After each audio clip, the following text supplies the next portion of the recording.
revenue is a huge one, right? I mean, that's the end all be all. That's what investors want to see. When you're starting out, knowing who your target customer is and make it that group small and very targeted, you may make a product that could fit a bunch of different industries. But don't go out to a bunch of different industries to start. Focus on one, and then you can iterate and build from there. Welcome to Girls Make Bank, the podcast show for women who want to learn the art of selling for business and for life. I'm Jack White, seasoned sales professional, entrepreneur, and owner of Honeybees Group. Come back each week to hear inspiring stories from some of our favorite business owners. Learn how to take the ache out of selling and make bank. We're all in this together, so let's get started.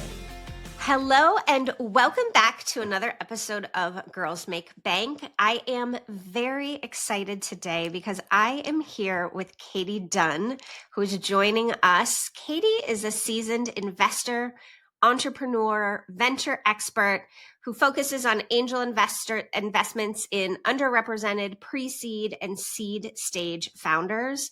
Katie has helped raise, this is crazy, over $27 million in capital by teaching women how to create and perfect their pitch and connect with the right investors.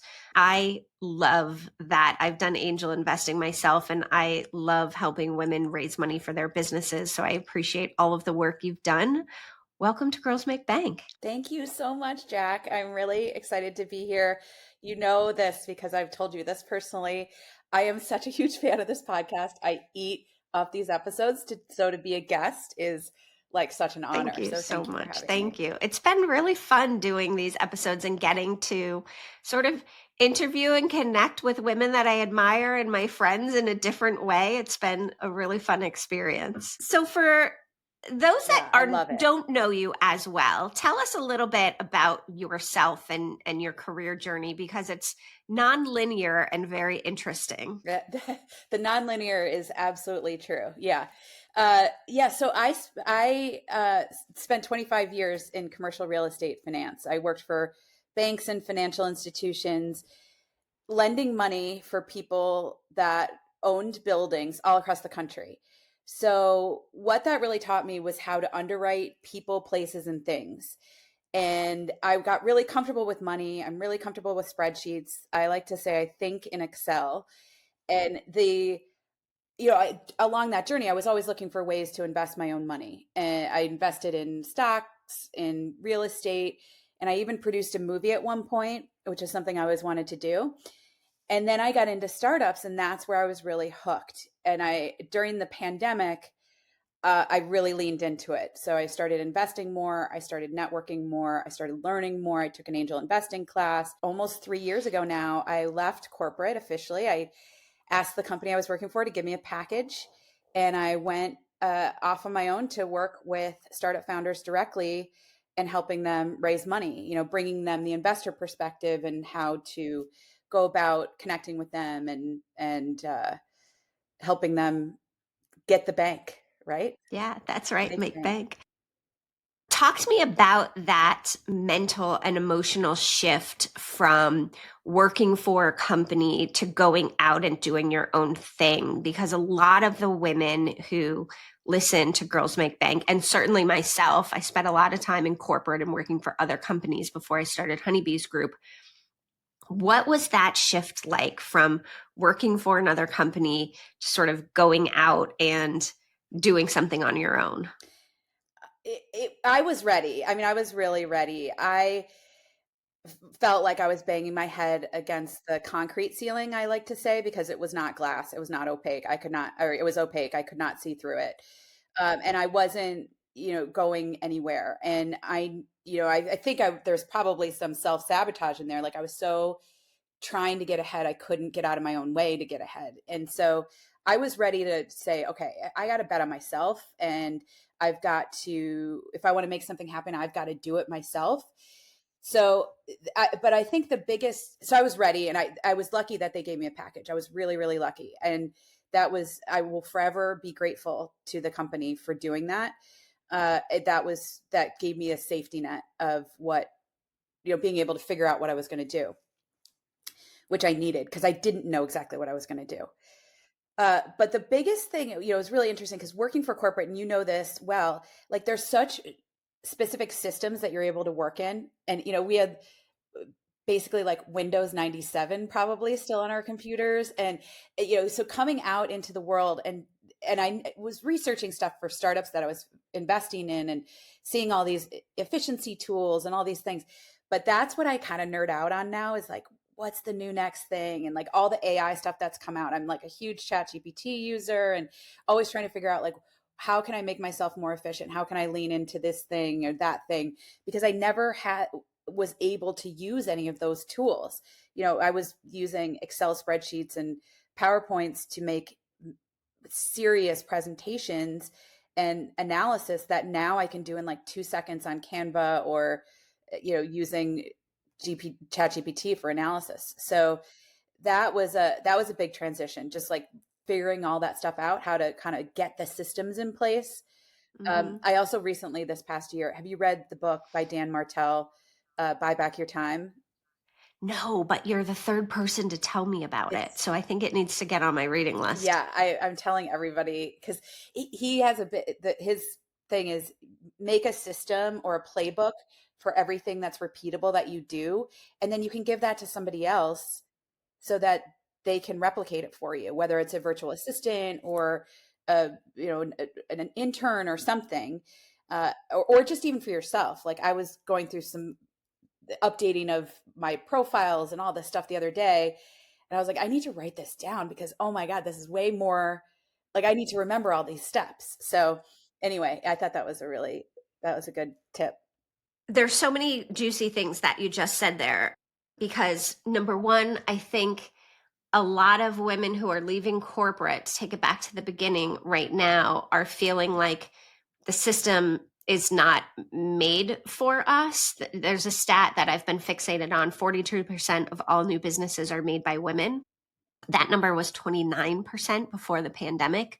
So there's a whole slew of reasons why that's happening, but whether intentional like you, where you deliberately wanted to leave and, do your own thing, or unintentional due to a layoff or whatever, women are having to create their own businesses, create their own sources of income.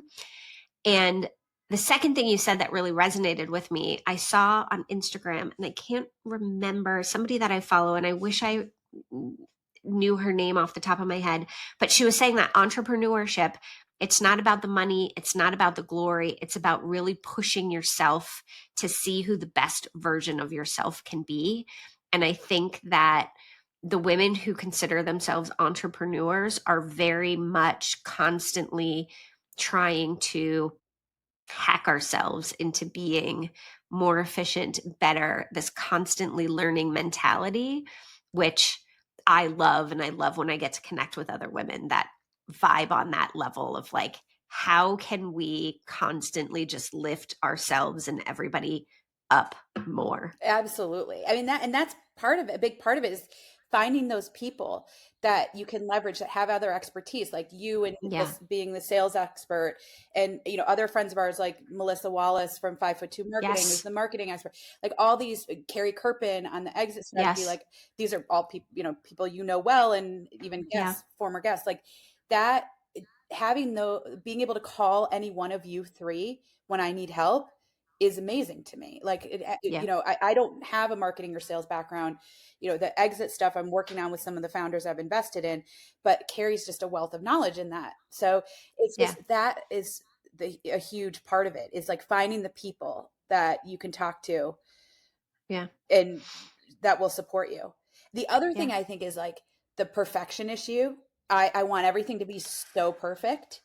And Yes. I think we'll probably get to this later, but I just launched something this past week. Yeah. No, let's get And, into it now. well, Yeah. and you knew about it before because we had talked Yeah. about it before, but I was just like, I kept going back and like refine. Like, I just have to get it out there. Like, just get it Yeah. out there. So it's the perfectionist in me would never have launched it because Yeah. in my eyes, it was never going to be perfect. But so getting over that hurdle of just like, okay, Yeah. it has to live. If you want it to live, you've got to put it out. Yeah. And it's weird because I spent so much of my career working for startups where speed was such a integral value of the company, is like, MVP, get it out there, test, reiterate, build, that was really a part of my work ethos before starting my own business. And then once it became me, like, I think there's always been some level of perfectionism, but once I became the product and my skill set became this, the product, perfectionism held me back for a long time. And I don't know if it's my age or my, like, I don't give up Mhm. era that I'm sort of entering into, but I've sort of shed this need for being perfect, and getting it out there has become the new milestone and the new goal. And learning and like improvising. I just did an episode with Mary Lemmer on like how improving, Mhm. can help you in business and in sales. And I love that because I think for so many women, this idea of being perfect, or, we're so critical on ourselves, we're our own worst critic essentially, Mhm. holds us back. And it's the people who just put it out there, and the people who say, you know what, this is good right now. There's always a chance to improve on it later, but I'm going to get it out there. Those are the people that are going to win. I think, especially in this market where the economy has shifted, there's a lot more uncertainty. Like, going into market with whatever it is you have, your product, your service, your digital download, whatever it is, and getting that market reaction and then retweaking it and making it better. I think that's the new key to success. I totally agree. You have to, and things change so fast.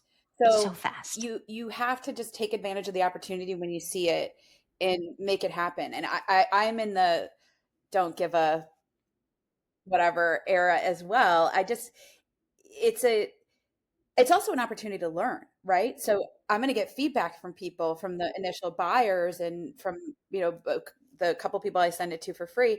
So I'll see, like, is this helpful? Is it, are you learning something? How can it be improved? And that's really the goal. Like, can I help? I want to help one person at least.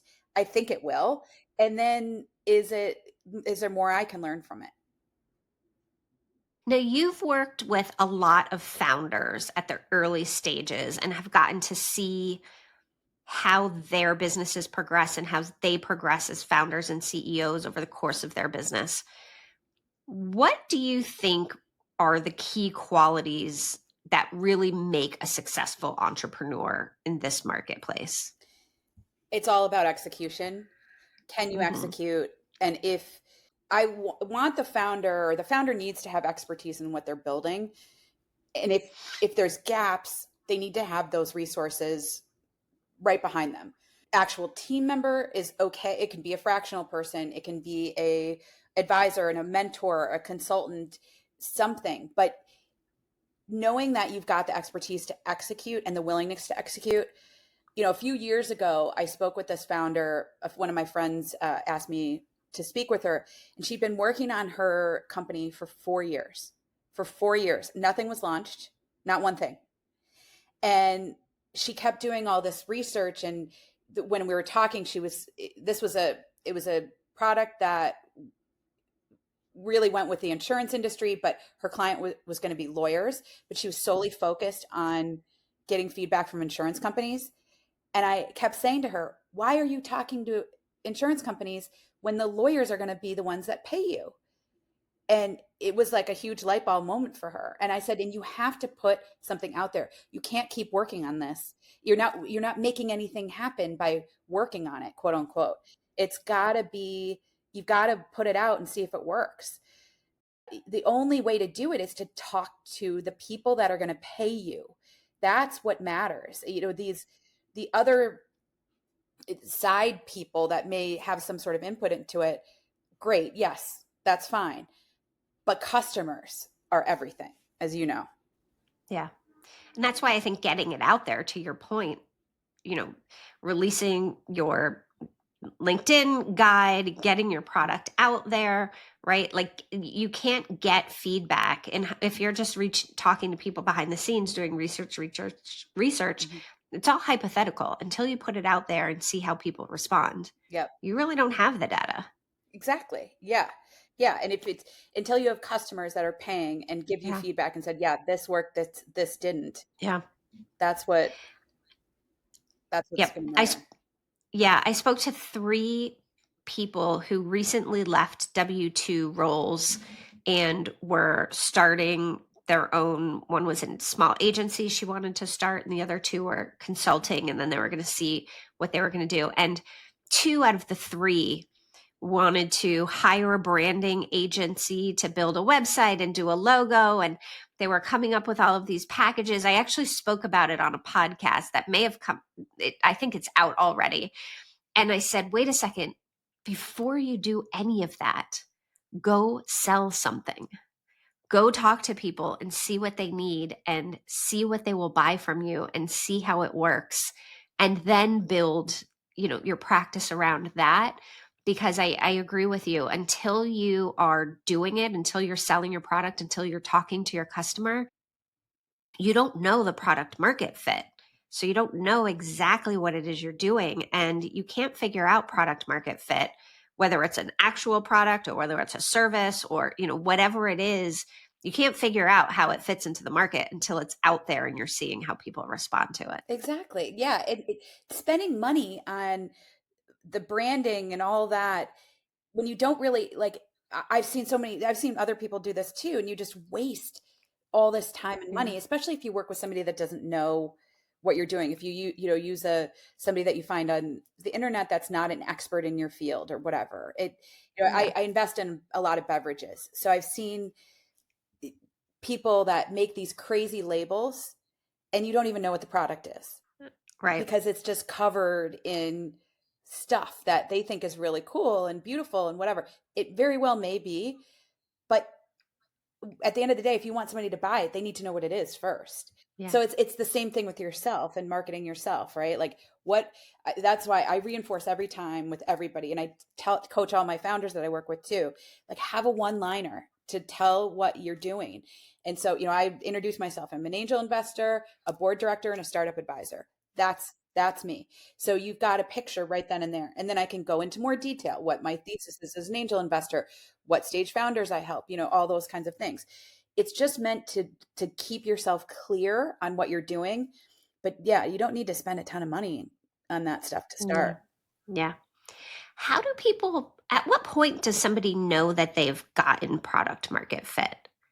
How do you, like, what are the key metrics, or what is something that you advise people to look for within their business when it's like, okay, we've put something out there, we've gotten feedback, we've talked? I advise everybody to, like, not just see what's selling, but actually talk to your customer, your end user, and see how they're using your product or your service. You've made some changes. Like, when in the business do you say, okay, now we've figured it out and we can start investing to scale this business? Revenue is a huge one, Yeah. right? I mean, that's the end all be all. That's what investors want to see. That's really what shows. And I think it's about when you're starting out, knowing who your target customer is and make it that group small and very targeted so that you may make a product that could fit a bunch of different industries, but don't go out to a bunch of different industries to start. Focus on one, figure out have them help you solve the initial issues and problems, and then you can iterate and build from there. That's showing like, okay, we've got 50% of this market that we've gone after, Mm-hmm. we've captured that. That is product market fit. Now we can adapt the product a little bit to fit this industry and build from there, and then go to that industry and that industry. It doesn't You don't need to build something for everyone because you'll please no one. So finding, it's all about the revenue. And if you're pre-product or pre-launch, there are other ways to get traction and to show that you're on the way to product market fit, and that might be surveys. So surveying people like, would you buy this? How much would you pay for this? Is this a problem you need solved? And, the Mm-hmm. feedback you should be looking for is, I need this immediately. I have to have Yeah. this. When can you build this? I want this. That's when okay, I'm onto something. And then, continuing to work with that person and helping solve their problem very specifically. They'll talk about you. Then the next, they'll talk about you. Yeah. They'll talk about you. Yeah. We talked a little bit about sort of your personal board of advisors, right? The people that you call and have in your arsenal when you need specific things. One of the things I look forward to, because I'm recently digging into LinkedIn, and I'm so happy that you came up with a guide because I can't wait to get my hands on it, is the content that you create on LinkedIn. And so talk to me a little bit about how you have grown your personal brand, because I think there's two ways that I see people do it. One is very deliberate and sort of scripted and manicured, and then I see another version that's just really authentic and sort of value driven. And not that one can't be authentic and whatever, but I see you as building your brand and building your authority within women and investing in a really authentic, value driven way. Can you talk about whether that's been deliberate or not, and how you have been able to build this amazing network and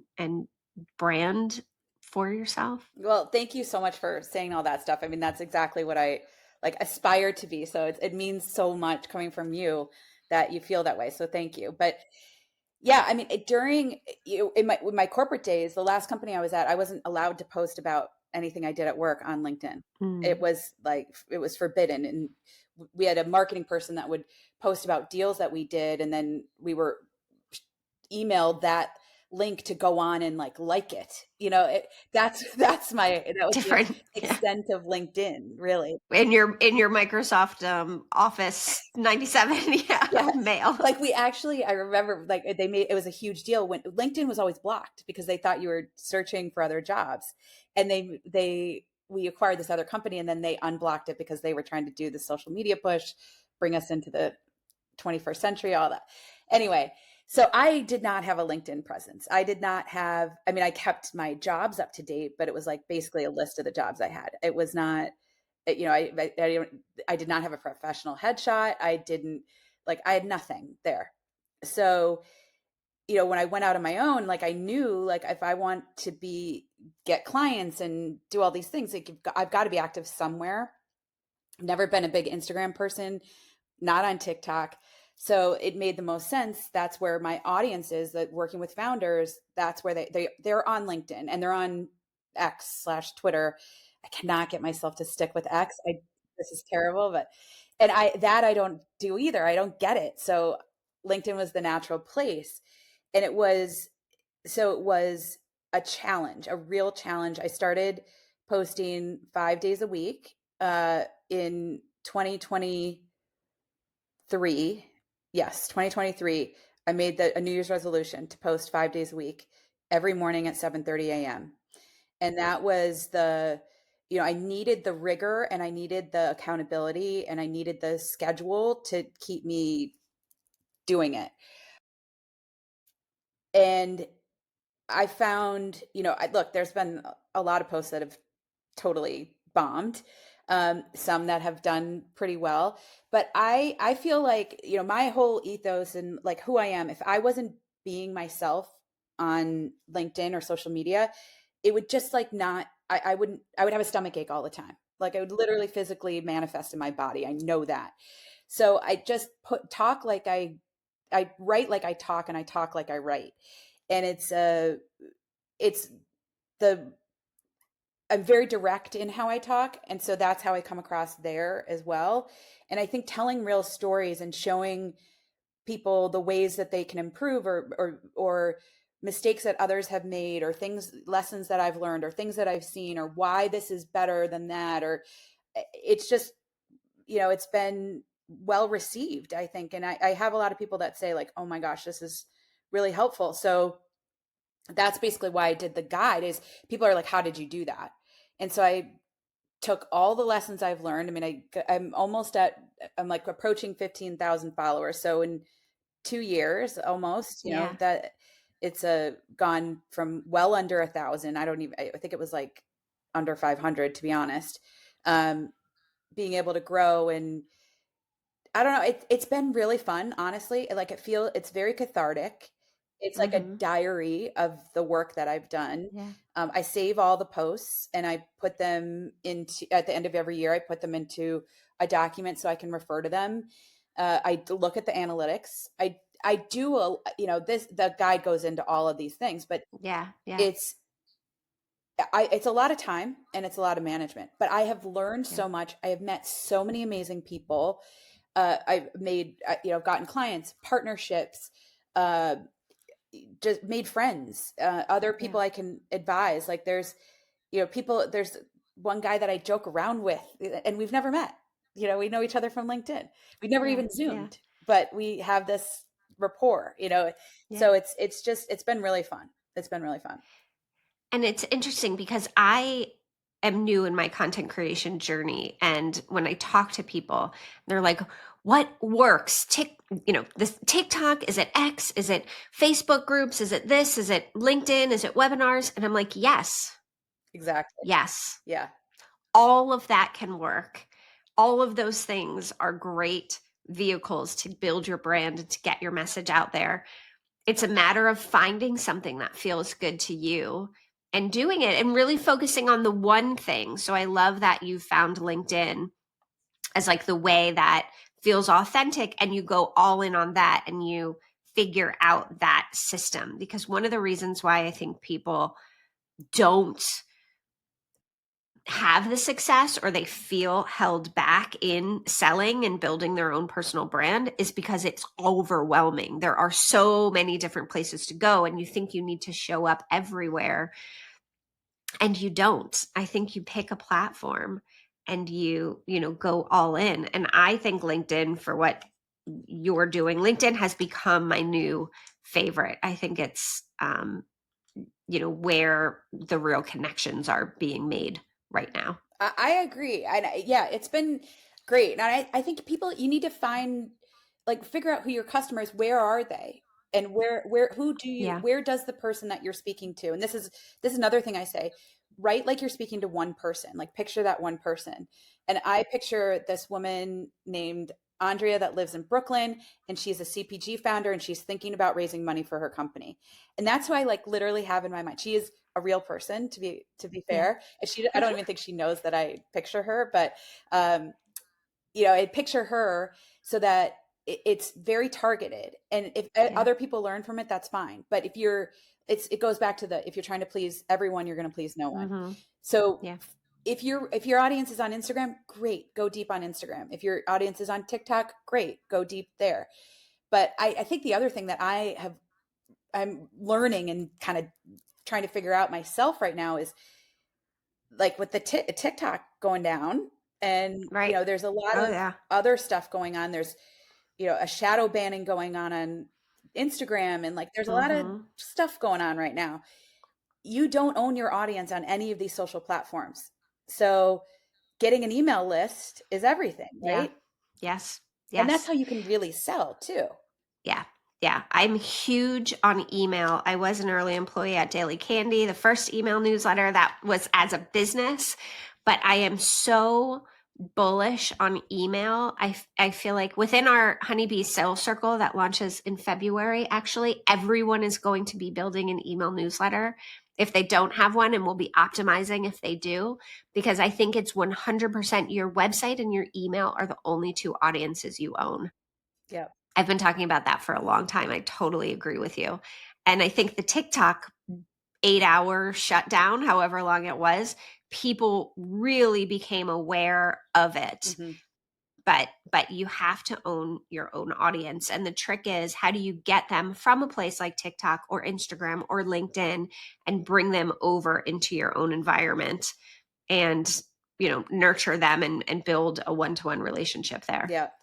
Yeah. And you talked about the person that you have in mind, the CPG founder in Brooklyn. I think everyone should be doing basically creating their ideal customer avatar, which is what she is for you, is who is that one person in your mind that you're creating your product, your service, your marketing, your sales funnels for, because that's what you've done and it's so clear to you. Okay, and maybe that's why your content resonates with me, is not because necessarily I'm not a CPG founder living in Brooklyn, but it's such a clear point of view and perspective that even if it's not targeted to me, it's interesting and I respect it because I'm like, oh yeah, for like that is really smart for, a lot of it does resonate with me, but I think having someone really in mind and building out as detailed of a client avatar as you can, I think, is super helpful. Yeah, in fact, that's something I recommend that founders do as a part of their pitch Yeah. deck. Have that as an appendix slide. Who is your ICP, your ideal customer profile? Like, what is Yeah. that? And I tell everybody, give the person a name. And if it's a company, give it a company. If it's a specific company, then just say that specific company and list the reasons why they are ideal and what value you can bring to them. So Yeah. it just gives you a strategic focus on what you're trying to do and keeps you goal oriented. Like, is Andrea going to like this? Like, if I keep that in mind, is this going to help her? Does this make sense for her?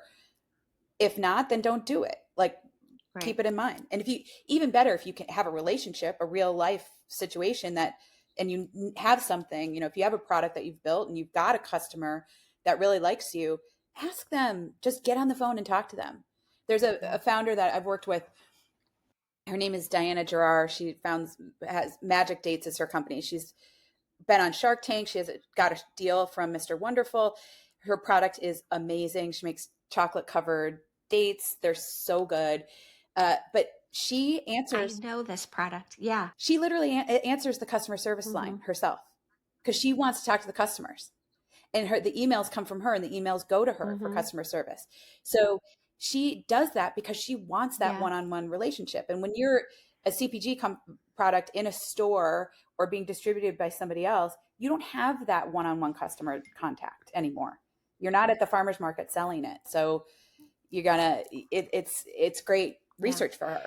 When I was at LearnVest, Alexa Von Tobel, the founder, used to get on planning calls pretty regularly for the same exact reason. And she's like, I need to hear in their voice. I need to know what questions we're asking. I need to really see how what we're doing is impacting our end consumer. And I think it's why I encourage every single founder to be doing some version of sales calls all of the time. Is sales calls are not just for selling. Sales calls are really a great tool for information gathering. 100%. And I say that all the time that these founders, investors want to see that you can sell. And I personally, I've shared this with you before. I hate selling. I hate it. I hate it so much. I've learned to be better at it. I think, but being passionate about the product that you're selling, that will resonate with the target customer.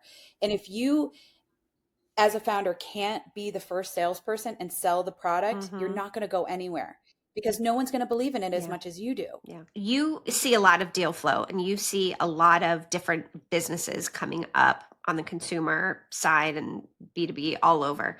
Tell me some interesting trends in companies and businesses that you're seeing that are piquing your interest right now. So I'll tell you about a company that we're literally closing today on the fundraise. This is a female founder. She has oversubscribed her round by a significant amount. I am beyond thrilled. So a mentored and friend of mine, Kate Brodock, who runs Switch and the fund Women 2.0, that's the fund name, Women 2.0. We ran a syndicate for her together, which is but the first syndicate I've shadowed Kate in the past, but this is the first syndicate I've run because I felt so passionate about this founder and her business. So this founder was the third employee at Lola and the fifth employee at Chief, and really had the strategic vision to grow Chief to the 20,000 members it is today. Her name's Caroline Dell. She worked for Bain. Like, she is built to be a founder. So that in and of itself, like, her as a package, I almost would invest in anything she did. And then she's built this product that I personally need. I call it, she doesn't love it when I say this, but I'm calling it a personal CRM. It's, she calls it the relationship co-pilot.